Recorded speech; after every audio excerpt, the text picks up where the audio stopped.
வணக்கம். செல்வ வளம் பெருக, மகாலட்சுமியின் அருள் பெருக, எல்லா தேவைகளும் நிறைவேற இப்படின்னு நம்ம நிறைய பதிவு பார்த்துருக்கோம். இன்றைய பதிவும் அதே மாதிரியான ஒரு பதிவு தான்.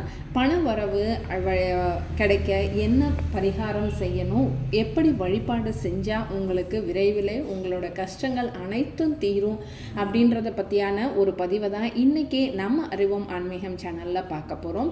வாங்க பதிவுக்கு போகலாம். பதிவுக்கு போகிறதுக்கு முன்னாடி நம்ம அறிவோம் ஆன்மீகம் சேனலை இதுவரைக்கும் சப்ஸ்கிரைப் பண்ணாதவங்க மறக்காம சேனலை சப்ஸ்கிரைப் பண்ணிடுங்க. இன்றைய பதிவு, எப்படி வழிபட்டால் செல்வ வளம் நமக்கு பெருகும், யாரை வழிபட்டால் செல்வ வளம் வரும் அப்படின்றத பற்றின பதிவு தாங்க இன்னைக்கு. செல்வ வளம் வேணும் அப்படின்னாலே நம்ம யாரை கும்பிடுவோம்? ஒன்று மகாலட்சுமி, இல்லைன்னா குபேரர். அப்படிப்பட்ட குபேரரை தான் எப்படி வழிபட்டால் நம்மக்கிட்ட இருக்கக்கூடிய செல்வம் நிலைத்து இருக்கும், அது மட்டும் இல்லாமல் நமக்கு செல்வம் எப்படி வளரும் அப்படின்றத பற்றின பதிவு தான் பார்க்க போகிறோம். பணக்கார கடவுளான திருப்பதி ஏழுமலையானுக்கே கடன் கொடுக்கும் அளவிற்கு செல்வத்தை தன் வசம் வச்சிருக்கும் செல்வத்திற்கு அதிபதியாக குபேரன் சொல்லப்படுறாரு. அப்பேற்பட்ட குபேரனை அதிகமானவர்கள் வழிபட்டாலும் எல்லாருக்கும் அவரோட அருள் கிடைக்கிறது கிடையாதுங்க. அவரோட அருள் பெறணும் அப்படின்னா, செல்வ வளம் நம்மக்கிட்ட நிலச்சி இருக்கணும் அப்படின்னா குபேரனை எப்படி வழிபாடு செய்யணும் அப்படின்றத பற்றி தான் இன்றைக்கி நம்ம பார்க்க போகிறோம்.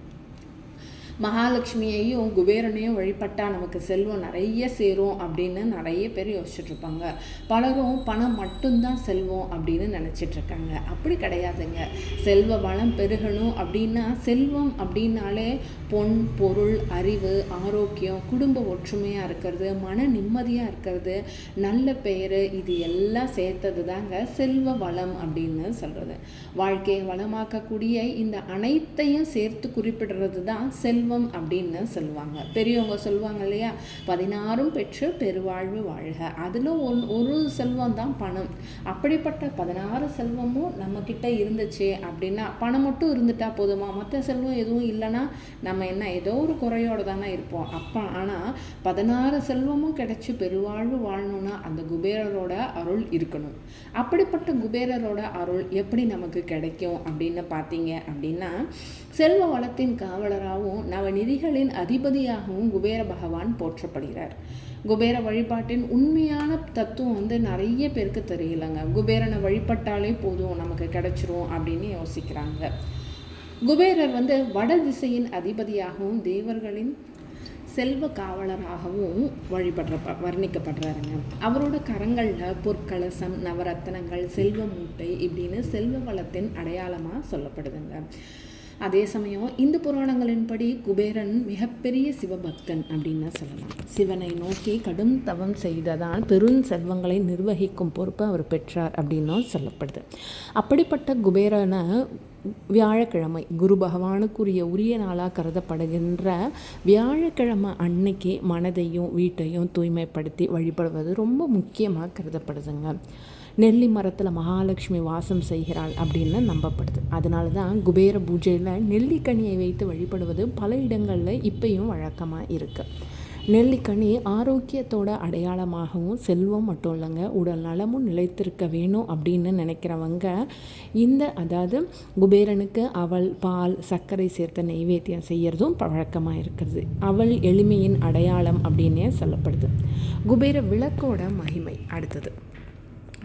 எப்படி குபேர வழிபாட்டில் விளக்கு ஏற்றுவது அப்படின்னு பார்த்தீங்க அப்படின்னா, ஒரு தட்டில் அப்படி இல்லை அப்படின்னா வேணாம், ஒரு தட்டுலேயே பச்சரிசி பரப்பி ஒரு நாணயம் வச்சு அதன் மேலே ஒரு விளக்கை வச்சு அதை வடக்கு திசை நோக்கி வழிபடுறது தான் வழக்கமாக இருக்குது.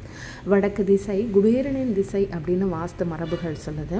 வாசனை மலர்களால் குபேரனுக்கு பூஜை செய்வது மன அமைதி, பக்தி உணர்வு, நேர்மை, சிந்தனை ஆகியவற்றை அதிகரிக்க நமக்கு உதவுகிறது. பல குடும்பங்களில் வியாழக்கிழமை மாலை வாசலில் விளக்கு ஏற்றும் பழக்கம் இன்னைக்கு வரைக்கும் இருக்குது. குபேர வழிபாடு செய்தவுடன் நமக்கு உடனே பணம் குவிஞ்சிரும் அப்படின்னு கருதக்கூடாதுங்க. இந்த வழிபாடு நமக்கு வந்து ஒரு ஒழுக்கமான வாழ்க்கை, சேமிப்பு பழக்கம், நம்பிக்கை, மன உறுதி, குடும்ப ஒற்றுமை, நேர்மறை எண்ணம் இதெல்லாம் நமக்கு வளர்க்க உதவுகிறதுங்க. இதுதாங்க நமக்கு உண்மையான செல்வத்தின் அடித்தளங்கள். இதெல்லாம் நமக்கு நல்லா இருந்தாலே, அதாவது ஒரு நல்ல ஆரோக்கியம், நல்ல குடும்பம், நல்ல மனநிலை, நல்ல நண்பர்கள், நல்ல வருமானம், நல்ல பெயர் இவைகள் இருந்தாலே மகாலட்சுமியோட அருளும் குபேரரும் நமக்கு அருளக்கூடிய பெரும் செல்வங்கள் நம்மளை தேடி வந்து சேரும்.